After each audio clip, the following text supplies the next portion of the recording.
Good evening. The families of two of the men convicted of the Aston shootings, where two teenage girls were murdered 10 years ago, have spoken out for the first time. In an exclusive interview, they claim the men are the victims of a miscarriage of justice, and the evidence against them came from an anonymous witness who allegedly lied in court. But the mother of one of the victims says the men are gangsters and the country needs protecting from such violent criminals.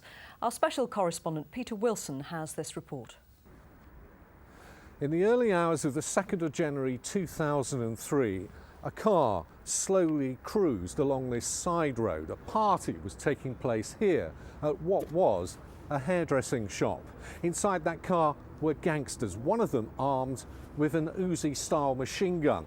They were aiming to execute a rival gang member, but instead they fired at a group of innocent girls, hitting 4 of them, killing 2 young women. Charlene Ellis was 18 years old, Letitia Shakespeare just 17. The crime received worldwide attention.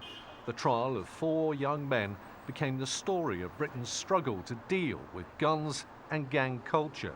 Marcus Ellis was pinpointed as the man armed with a machine gun, but his mother says he didn't do it. She's speaking out now after the European Court turned down his latest appeal. We can't go to the House of Lords, we can't go to the appeal, and he would like to appeal to anybody out there who knows the truth to come forward. At the time of their trial, the 4 men were dubbed untouchables, part of a gang terrorising people in Birmingham. Using so-called special measures, the Crown Prosecution Service offered anonymity to a key witness whose voice and appearance were protected. An anonymous witness whose credibility really was about as low as it could get, repeatedly lying, inventing material. Without that anonymous witness, there would have been no case against Marcus Ellis and Rodrigo Sims. And in those circumstances, it is right that the family continue the fight for justice. Rodrigo Sims was accused of making a phone call to guide the gang to their intended target. He was inside the party, helping his cousin, the owner of the shop. Almost a decade on, the outline of the bullet marks can still be seen. Your cousin Rodrigo, do you think he played any part in this shooting? No. I feel I could take God off the cross, that my cousin had nothing to do with this incident. We were very close, we're like brothers and sisters, practically lived together. My cousin would never do that to me. His mother says she's speaking out now, claiming that the legal system has let her son down. He was never outside, never received any calls off his phone outside spotting for anybody. He was always, at the time, inside the party with the rest of his family members. Sophie Ellis survived the shootings. Her twin sister died. Marcus Ellis is the twins' half-brother. A cruel twist in this dark story. When he told me that he heard that his sister got shot, he was sobbing. At the time of his arrest, Marcus Ellis was portrayed as an enforcer for the Burger Bar Boy gang.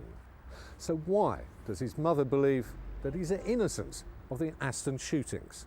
You know, every mother would say their child's innocent, but at the same time, he has categorically said he had nothing to do with it, and I believe him. How can you as a mother live knowing somebody else is suffering because your child made a choice to carry a weapon and to use that weapon? And you know that because you know your child.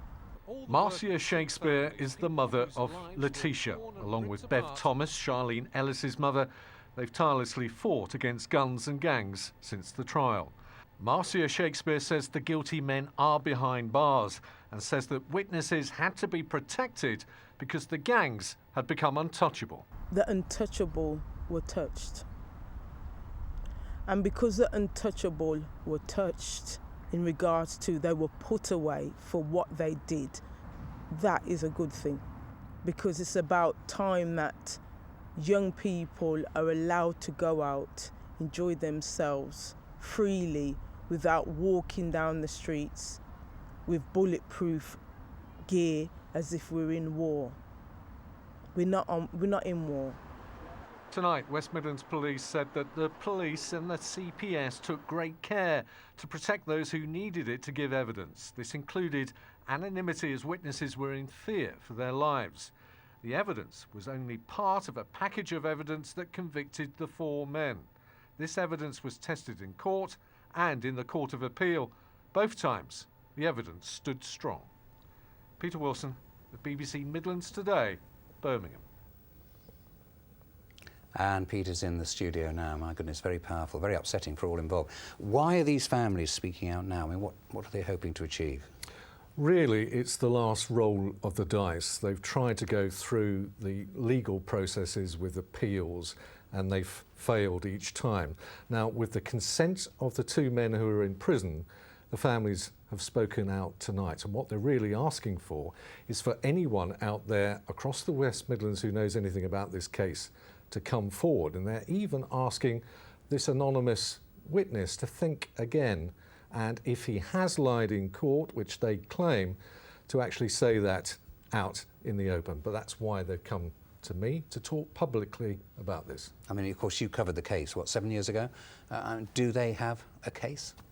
Well, clearly their lawyers feel that they have a case. It was an extraordinary case. It lasted longer than any other criminal case. And also the fact that the Crown Prosecution Service offered these special measures protecting the anonymity of the key witness, a man who was dubbed Mark Brown. That was an historical first. And the solicitor in this case claims that that meant that it was an unfair trial.